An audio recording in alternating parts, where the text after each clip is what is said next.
Bonjour à tous, bienvenue dans cette nouvelle vidéo sur ma chaîne YouTube et on se retrouve aujourd'hui pour parler de Roland Garros 2022, la finale qui a vu Rafael Nadal remporter le titre. Je porte un maillot de circonstance, le maillot du Real Madrid, pour rendre hommage au 22e titre du Grand Chelem de Rafael Nadal. Je ne crois pas que je suis en train de dire ça sur cette chaîne YouTube et pourtant c'est le cas. Ce 14e Roland Garros, il défie l'entendement. On en reparlera tout à l'heure de à quel point ce chiffre est terrifiant et en même temps, il est pas tant que ça. Ça paraît fou, mais je vous en parlerai tout à l'heure. Il n'est pas tant que ça terrifiant. Bon, Rafael Nadal, évidemment, s'impose dans cette finale face à Casper Ruud. Tout le monde pensait qu'il était favori, ça s'est révélé être exact. Le score, il est sans appel, 6-3, 6-3 et un violentissime 6-0. Casper, je pense qu'il était plus du tout là, vraiment c'est une catastrophe. Et Rafa n'a pas... Parce que le score, quelqu'un qui regarderait le score comme ça dirait encore un massacre organisé par Rafael Nadal à Roland Garros. Ça ne serait pas le premier à le subir, David Ferrer l'avait subi également en finale. Mais là, c'était vraiment, il n'y avait pas photo. C'est-à-dire que quand vous regardiez le match, même si Rafael Nadal n'a pas joué extraordinairement bien, Ruud à côté, c'était complètement... il y avait 10 classes d'écart. Mais je vous le dis, si jamais Zverev s'était qualifié, je pense que ça aurait été la même. Je vous le dis cash, Zverev aurait probablement dévoré en morceaux Ruud. Et si ça avait été Novak Djokovic, il aurait dévoré Ruud en morceaux. Parce qu'en fait, les spécialistes de tennis, mais même les amateurs juste de loin, on avait tous constaté que ce tournoi, il y a une partie de tableau où tu te retrouves avec du Novak Djokovic, Rafael Nadal, Alexander Zverev, Carlos Alcaraz, du Khachanov, du Aliassim, du Schwartzman. Tout ça, c'est dans la même partie de tableau. Ça, c'est les fous furieux qui sont dans leur partie. Et de l'autre côté, tu te retrouvais avec du Ruud, du Rune, du Daniil Medvedev qui n'était pas sa surface de prédilection, du Tsitsipas qui s'alasse très rapidement. Et donc, tu te retrouves avec une partie de tableau complètement déséquilibrée, qui permet en demi-finale d'avoir un Marin Cilic qui, avec tout le respect qu'on peut avoir pour lui, n'était absolument jamais dans les tablettes des favoris pour ce tournoi. Et bon, Ruud, moi j'aime beaucoup, je trouve que c'est un très bon joueur, il est vraiment très bon. Et puis surtout, il a une cote de sympathie qui est absolument géniale, ça se voit, il a le truc. Et je pense que si jamais il prend en caractère, il devient de plus en plus fort, on sait qu'il va être top 5, voilà, enfin machin, il peut vraiment s'imposer. Et c'est un joueur qui a l'air d'attirer de la sympathie. Et on se dit surtout, quel bonheur cette nouvelle ère qui va s'ouvrir pour le tennis, parce que on avait tous peur, et beaucoup de gens, beaucoup d'éditorialistes, beaucoup de journalistes certainement avaient peur de l'après. C'est-à-dire qu'est-ce qu'on va faire dans le tennis quand il n'y aura plus des Novak Djokovic, des Rafael Nadal et des Roger Federer comme ça se profile. Je veux dire, voilà, il y a un moment donné, ça va arriver. Même si Roger Federer à 40 ans, il va encore revenir. Oui, il va encore revenir. Il s'est fait opérer du dos alors qu'il pourrait certainement profiter de sa retraite. Il a du pognon, a pu savoir comment foutre, etc. Mais non, il décide quand même de revenir sur un terrain. En tout cas, c'est son ambition d'ici la fin de l'année.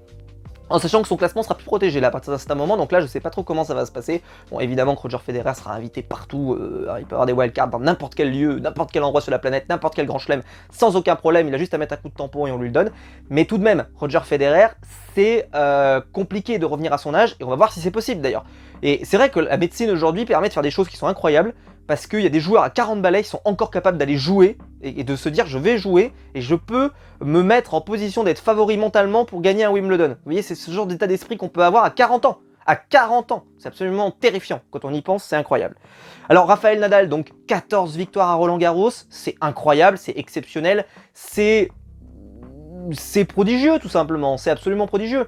On se rend même pas compte d'à quel point ce qui a été fait et banalise l'extraordinaire. Je l'avais déjà fait dans mes vidéos précédentes sur Roland Garros l'année dernière, l'année encore avant, etc. Rafael Nadal, quand il gagne Roland Garros, il a banalisé l'extraordinaire, il a banalisé l'exceptionnel. C'est-à-dire que quand il le gagne, c'est un peu le côté de « Ah ouais, c'est encore lui ». C'est pas le cas d'ailleurs quand un autre gagne. Quand Stanislas Wawrinka il gagne, quand Novak Djokovic gagne, on dit « Oh là, quel incroyable parcours, vraiment, mais c'est prodigieux ». Mais pourquoi? Parce que ces gens se sont imposés alors qu'il n'y avait pas Rafael Nadal, ou ils l'ont battu sur le chemin. Et en fait, avoir fait ça, ça donne une valeur à ce tournoi qui est énorme. Et le fait que Rafael Nadal le gagne encore à nouveau cette année, mais c'est prodigieux, c'est absolument incroyable. Alors le score il est très rude, 6-3, 6-3 et 6-0 dans la dernière manche où il n'y avait pas photo.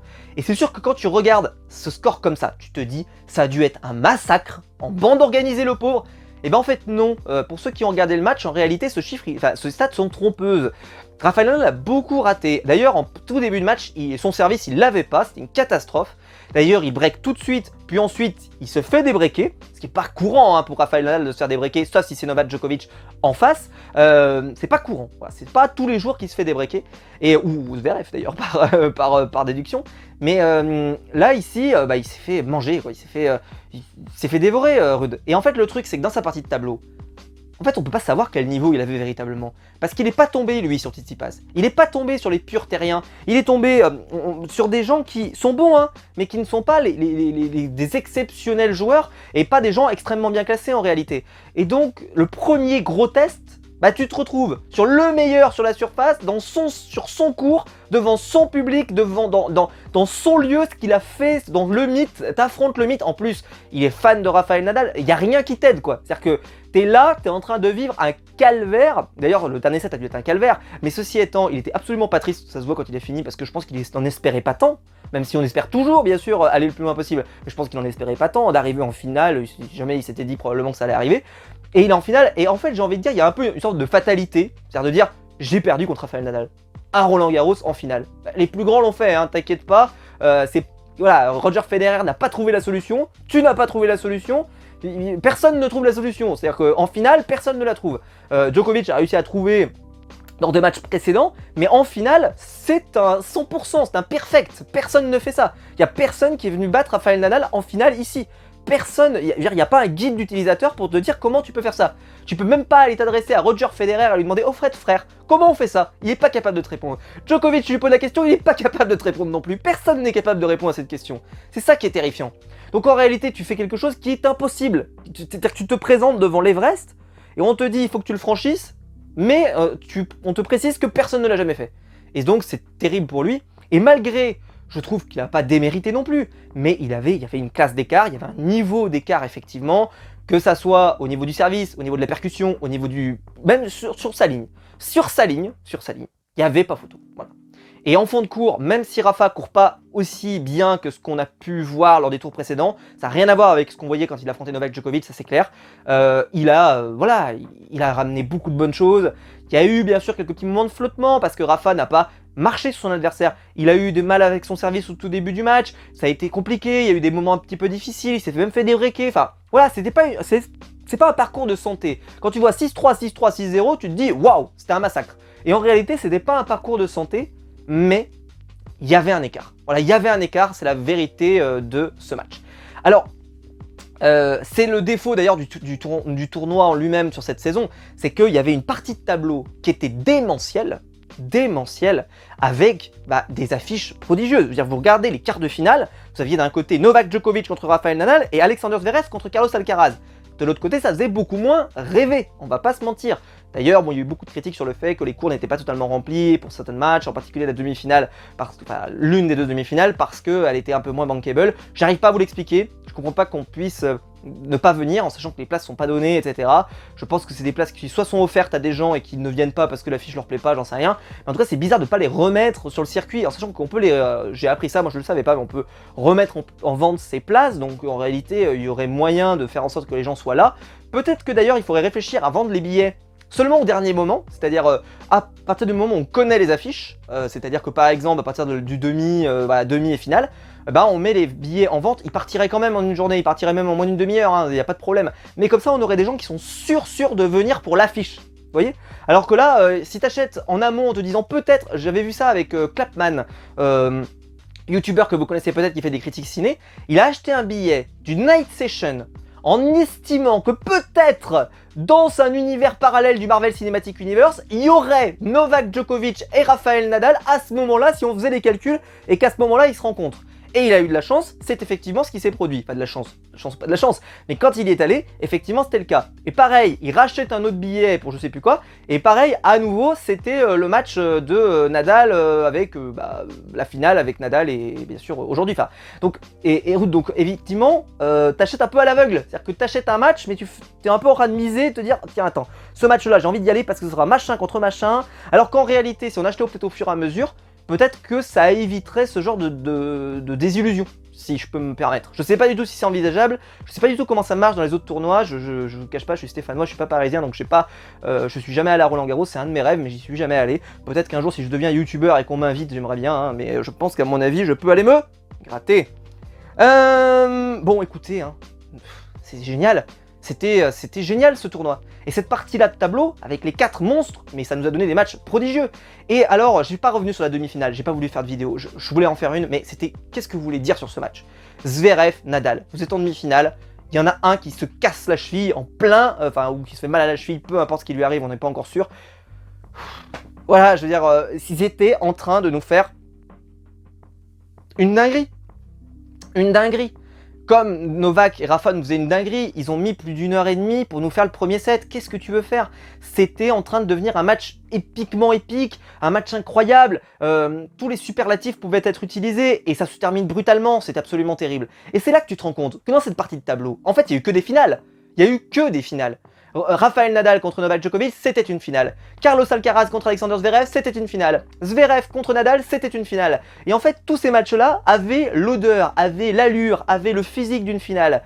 Et quand arrive la vraie finale, bah effectivement, elle fait un peu moins plaisir. Mais ça veut pas dire que Rafael Nadal n'a pas vraiment eu une victoire archi méritée. C'est plutôt le tirage au sort qui fait que ça a l'air bizarre cette finale. Mais en vérité, cette finale, elle ne vient que ponctuer, on va dire, et célébrer et récompenser un joueur qui a déjà prouvé sur les tours précédents que c'était lui qui méritait de gagner. C'est ça la vérité. Alors effectivement, ce ne sera pas une finale qui va rester. C'est un petit peu comme la finale Nadal contre David Ferrer, où il n'y avait pas match. Bah là, il y avait un peu plus match parce que Nadal était moins bon. Mais pas de miracle non plus, faut pas exagérer quoi. C'est comme ça. Bref, c'était un match décevant parce que Rafa était pas à son prime et en même temps, il a été à son prime avant ça, en fait. Avant ça.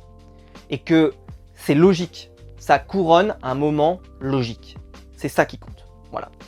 J'espère que, en tout cas, on appréciera ce moment qui nous a été donné parce que ça va pas se reproduire tous les jours. Et clairement, on était tous impatients d'avoir son discours de fin. Et le discours de fin de Rafael Nadal, bon, il a été ce qu'il a été, hein, et on va en parler tout de suite. Alors Rafael Nadal, donc au micro, a fait ses déclarations, et il n'a pas annoncé qu'il prenait sa retraite. Donc la peur qui circulait un petit peu ces derniers temps n'a pas eu lieu, il ne déclare pas sa retraite, effectivement. Alors, il nous a précisé beaucoup de choses, voilà, il a dit que c'était très très dur, que c'était très compliqué, etc. Et moi, je veux revenir sur tout ce qu'il a dit sur le plateau de France Télé, donc j'ai écouté ça avec grande attention. Donc il s'installe, il raconte, machin, il dit bah voilà, j'ai beaucoup de respect pour mon adversaire, franchement, le mec, hyper bon état d'esprit, il peut devenir pour moi le chouchou de Roland Garros, hein, vraiment, super état d'esprit, génial, super cool avec les gens, ça se sent que voilà, c'est quelqu'un de bien, ça se voit, et il n'y a pas de souci.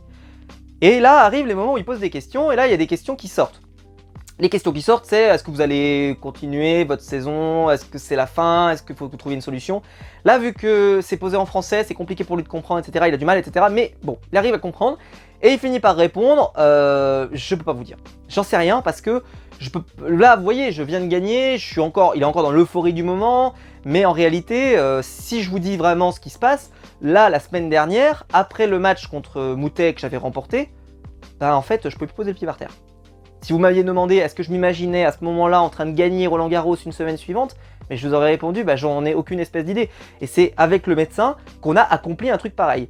Et alors ce genre de déclarations, je trouve qu'elles sont absolument incroyables, parce que ça donne du grain à moudre à des gens qui sont très critiques envers Rafael Nadal, et il y en a, parce qu'il a parlé énormément de son médecin, en disant c'est lui et moi qui avons réussi à faire un peu cet aboutissement.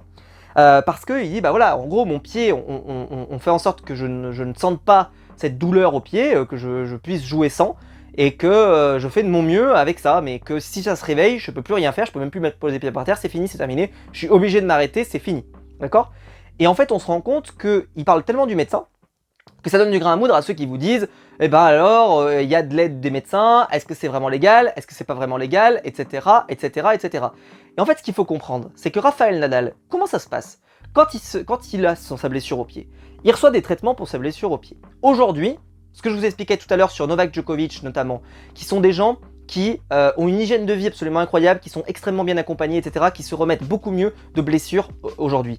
Roger Federer a 40 ans, après une grosse blessure, est en train d'imaginer de revenir pour gagner Wimbledon. On en est là aujourd'hui. On en est là, 2022. On imagine qu'un mec de 40 balais suisse, Roger Federer, qu'on oublie son nom, il nous dit oui, je viens gagner Wimbledon, d'accord, à 40 ans, hein, incroyable. Au cas où on l'a oublié, on sait jamais, hein, voilà. Et ça paraît crédible. C'est ça qu'il faut. Parce qu'encore, bon, ça paraîtrait complètement lunaire, on dirait, non mais attendez, faut que t'arrêtes de décuver Roger, parce que là, je veux bien que les bars en Suisse sont un petit peu ouverts jusqu'à tard le soir, mais là, faut arrêter les conneries. Sauf qu'en réalité, non, c'est-à-dire qu'on arrive à se dire peut-être que c'est possible, pourquoi pas, on l'imagine, on se dit peut-être que, parce qu'il l'a déjà fait, parce qu'il est déjà revenu de blessure, etc.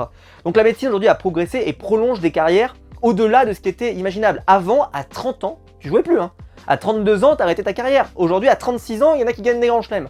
C'est pour vous dire que ce qu'on savait sur le corps humain, c'est plus qu'on connaissait il y a des années. Et ça se voit d'ailleurs, je vais sortir du tennis, mais ça se voit avec Cristiano Ronaldo par exemple, au foot, qui continue, malgré l'âge avancé, d'être hyper performant, d'avoir une musculature incroyable, etc., etc., et de prendre bien soin de son corps. Et on voit que quand t'as pas accumulé 153 blessures, que t'es pas cassé de partout en 1000 morceaux, bah forcément t'arrives à prolonger des carrières beaucoup plus longtemps que ce qu'on le faisait à l'époque. Parce que la médecine a progressé et qu'elle progresse jour après jour. Et puis aussi, je pense que les gens n'étaient pas autant accompagnés à l'époque. Ils n'étaient pas autant surveillés, ils n'étaient pas autant... Novak Djokovic, il s'accorde peu de plaisir. Roger Federer, il s'accorde peu de plaisir. Rafael Nadal, il s'accorde peu de plaisir. Ce sont des gens qui sont concentrés, ils ont un peu habité par leur mission. Ils ont été... Nadal, c'est depuis qu'il est gamin qu'on l'a créé ce champion. Il est mentalement conçu pour faire ça. Il ne peut faire que ça. Il n'y a que ça qu'il sait faire. Et c'est assez prodigieux de se dire que ces gens-là repoussent les limites de ce qu'on connaissait. Mais c'est vrai que là, vu qu'il parle beaucoup de son médecin, alors c'est aussi parce qu'on lui pose les questions, hein, aussi, donc parfois il répond à la question, mais là, c'est sorti un petit peu tout seul, c'est sorti comme ça, et je trouve que c'est très franc. C'est très franc. C'est-à-dire que, parce qu'il pourrait être accusé, voilà, est-ce que machin, des piqûres, des machins, des conneries, on en connaît, ça fait des années qu'on voit des conneries pareilles écrites sur Internet. Alors qu'en réalité, qu'est-ce qui se passe? Il est en train de payer tout ça. Rafael Nadal, il va peut-être finir handicapé. C'est ça qu'on dit. Il y a des gens, là, il y a des gens qui ont fait des articles et des papiers dans certains journaux qui disent que peut-être Rafael Nadal, en fait là, la seule chose qu'il fait, c'est que, ok, très bien, il arrive à tenir 2 semaines. Voilà, il arrive à tenir 2 semaines, hop, c'est l'objectif. C'est ce qu'on lui a marqué sur le papier, il faut que tu tiennes 2 semaines. La finale est dans 2 semaines, il faut que tu tiennes 2 semaines. Et par contre, le surlendemain ou le lendemain, là, il peut plus marcher, il peut plus rien faire, c'est fini. Enfin, si vous m'avez compris, c'est-à-dire que, en gros, ça va être des saisons par intermittence maintenant, s'il ne trouve pas une solution pour son pied. C'est-à-dire qu'il va faire un mois à peu près complet, puis après 3 mois de pause pour reposer ses affaires, puis un mois ou 2 mois, et puis un truc, etc., pour se ménager en fait. Et c'est parce que il est enchaîné comme il le fait, en fait il peut enchaîner sur une durée à peu près correcte, mais après... il peut plus quoi. Et je pense, d'ailleurs il n'a pas annoncé qu'il allait pas se présenter à Wimbledon, en sachant qu'il n'y a pas de points à défendre, donc il n'y a pas de points à aller chercher en plus, hein. Donc je pense que même s'il peut faire le grand chelem calendaire, effectivement, quelque chose qui n'a jamais été fait, voilà, mais est-ce que ça vaut le coup de peut-être finir handicapé pour un truc pareil? Pas forcément. Mais je trouve que c'est très sain, c'est-à-dire que, peut-être tu vois, c'est pas fait en loose day derrière, où il ferait un peu des déclarations un peu nébuleuses de « non, mais je ne fais rien, je suis pas machin ». Je trouve que c'est très franc, c'est très clair, et comme ça au moins il n'y a pas de sous-entendu, tu vois, il n'y a pas de truc un peu malaisant de peut-être que, comment ça se fait, comment il fait, comment machin. En fait, c'est juste que c'est des sportifs qui aujourd'hui sont tellement bien accompagnés, qui sont capables de repousser des limites qu'on n'avait pas avant. Et qu'en fait, il faut qu'on change nos paradigmes. Mais qu'on change nos paradigmes avec beaucoup de sportifs qui prolongent des carrières jusqu'à beaucoup plus d'âge qu'auparavant. Et ça, c'est hyper important de le comprendre. On peut être très âgé et encore être performant, en sachant qu'à 36 ans, normalement, dans les sports de haut niveau, ça paraît impossible de continuer. Et attention, hein, Novak Djokovic, il est à peine plus jeune, et Federer, il en a 40, il a gagné un tournoi du Grand Chelem à 38 ans de mémoire, ou 37 ou 38, et ça choquait personne, et pourtant c'est Federer, 38 ans. Il l'a fait à 38 ans dans un match de fou furieux, hein. C'était contre Rafael Nadal, c'était un match de fou furieux, hein, je vous rappelle, hein. Donc il l'a fait quoi. C'est-à-dire, il l'a fait. C'est, comment vous dire, ils sont en train de repousser les limites du corps humain. Voilà. Et ça, je pense qu'il va, à la fin de la carrière, peut-être qu'on se rendra compte qu'une carrière, peut-être que sur la génération suivante, on le constatera, ceux qui ont eu une belle hygiène de vie, qui ont eu des bons trucs, peut-être qu'ils pourront continuer leur carrière jusqu'à 38, 40 ans. Là, on sent que Rafa, ça tire. Là, on sent que ça tire. Je dis pas qu'on est proche de la fin, mais je dis que voilà, ça commence à être compliqué.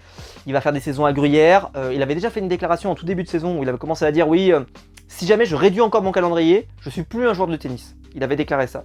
Parce que ça veut dire qu'il a déjà conscience qu'il doit réduire son calendrier. C'est-à-dire qu'il doit, voilà, il fait un tournoi sur 2, un tournoi sur 3, peut-être que ça va se transformer un peu là-dedans, et puis au fur et à mesure, bah, de toute façon, et en plus maintenant aujourd'hui, il y a les grands chelems qui comptent, donc il est là pour les grands chelems, il est là pour les grands rendez-vous. Et d'ailleurs, il n'a pas déclaré pour Wimbledon. Peut-être parce qu'il attend de voir. C'est-à-dire que quand il va sortir du tournoi et qu'il va voir qu'il peut poser le pied par terre et que c'est compliqué, etc., peut-être qu'il va se retirer tout naturellement en disant c'est pas possible, je peux pas y arriver. Et attendre peut-être l'US Open, parce que ça va lui laisser 3 mois à peu près pour se reprendre. Ça lui laisse 3 mois, enfin 2 mois, on va dire 2 mois, pour voilà, reposer son pied, reposer tranquillement, etc. Bah, c'est pas si mal. Voilà, je pense que c'est plutôt la bonne solution. Mais on verra s'il le fait quand même. Parce qu'il pourrait très bien y aller, mais sans tournoi de préparation. En faisant aucun autre tournoi. Il se présente juste à Wimbledon. Il fera ce qu'il peut, hein, il fera peut-être un quart de finale, un huitième de finale, voilà, pas plus, pas pire, pas mieux. Mais bon, comme je vous l'ai dit, vu qu'il n'y a pas de points à défendre, en réalité, je vois pas trop l'intérêt d'y aller. Il vaut peut-être mieux s'économiser, attendre la tournée américaine, l'US Open, etc., qui lui offrira des nouvelles opportunités. C'est un tournoi qui lui réussit plutôt bien parce qu'il l'a gagné 4 fois. Donc forcément, bah voilà, je pense qu'il a plus d'espoir pour ce tournoi-là.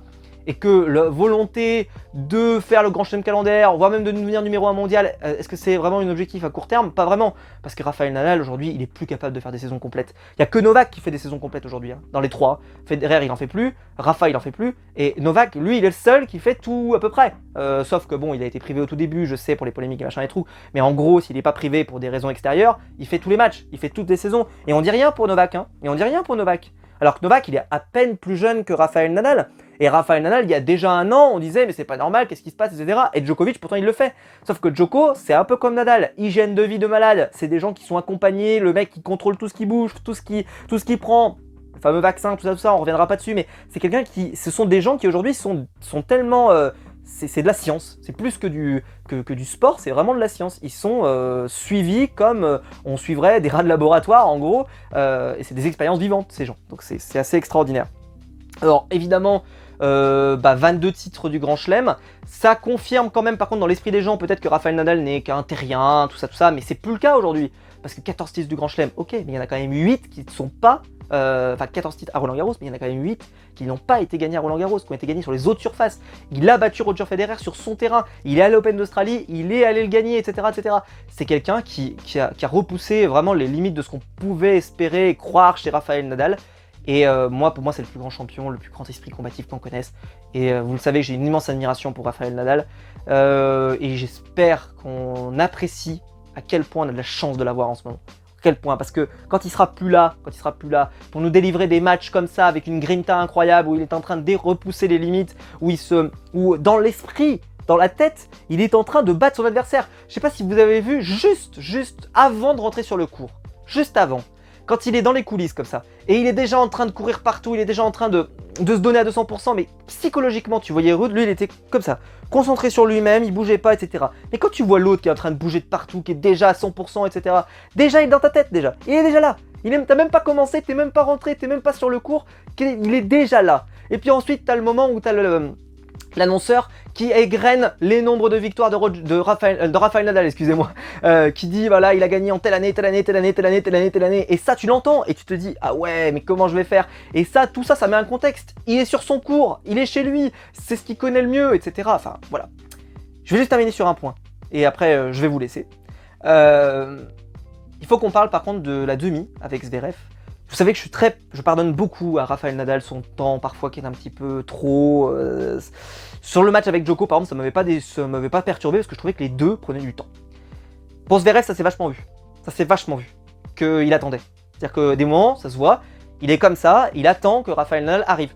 Ça se voit. Parce que Zverev, lui, est capable de servir très très vite. C'est-à-dire qu'en gros, il fait beaucoup de doubles fautes, Zverev, c'est le prix à payer. Mais par contre, il peut servir très très vite. Lui, il n'a pas besoin de 30 secondes. Hein. 15 secondes, 10 secondes, même pas, ça suffit. Il se lance, tac, boum, ça sort, boum, ça sort, boum, ça sort. Et ça a ses défauts et ses qualités, hein. Il fait des doubles fautes, forcément son premier service peut être très difficile et là d'un coup ça devient compliqué. Mais c'est comme ça. Et Nadal, lui, voilà, il a eu du mal à suivre. Il a un peu allé voir l'arbitre pour lui dire il faut que tu déclenches ton chronomètre différemment, il faut que machin. Je trouve que c'était pas très très beau parce que c'est pas ce que voilà, après c'est le jeu, hein, Mais tout de même, son adversaire, il était en train de faire un peu ce que faisait Nadal à Djokovic, où je vous expliquais qu'il était en train de l'étouffer. et ben Nadal il était en train d'être étouffé par Zverev un petit peu. Sauf que Zverev, par des miracles absolus ou par le fait, comme je vous l'ai expliqué, qu'il est d'une inconstance terrible, n'a pas réussi à profiter du fait que Nadal était étouffé. Ça, c'est sa faute, hein. Je veux dire, il avait son destin entre ses mains, hein. Je veux dire, il y a un moment, il avait pris clairement le dessus et il n'a pas réussi à conclure, donc c'est sa faute. Mais bon, c'est comme ça. En tout cas, j'ai adoré ce Roland Garros. J'espère que vous aussi, vous l'avez adoré. 22 titres du Grand Chelem, c'est titanesque. C'est titanesque, c'est titanesque. Et soyez pas blasés. Voilà, si je terminerai là-dessus, soyez pas blasés par ce qu'il fait. Soyez pas aigris par ce qu'il fait. Commencez pas à... Voilà, dites-vous qu'on a de la chance d'avoir ces 3 grands monstres du tennis et que quand ils seront plus là, on les regrettera terriblement parce que ce qu'ils font, c'est extraordinaire. Et même si cette finale n'était pas la finale de rêve, bah en fait, il fallait être là pour la demi, il fallait être là pour le quart, il fallait même être là pour la 8e pour Rafa qui était un match extraordinaire pour vraiment voir le meilleur du tennis. Ça, c'est le tirage qui est comme ça, hein, on n'y peut rien. Hein. Si Rafa n'était pas blessé à Rome, il aurait eu un meilleur classement, donc il aurait été classé ailleurs, etc. etc. Le tirage n'aurait pas été le même. Mais bon, bah, c'est comme ça, il faut l'accepter, c'est comme ça. J'espère que la vidéo vous aura plu. Si c'est le cas, vous pouvez la liker, vous pouvez vous abonner, vous pouvez la partager sur les réseaux sociaux. Il y a le bouton rejoindre juste en dessous pour devenir un membre soutien et je vous en remercie. Et quant à nous, bah, on se retrouve très vite pour une nouvelle vidéo sur ma chaîne YouTube. Ciao!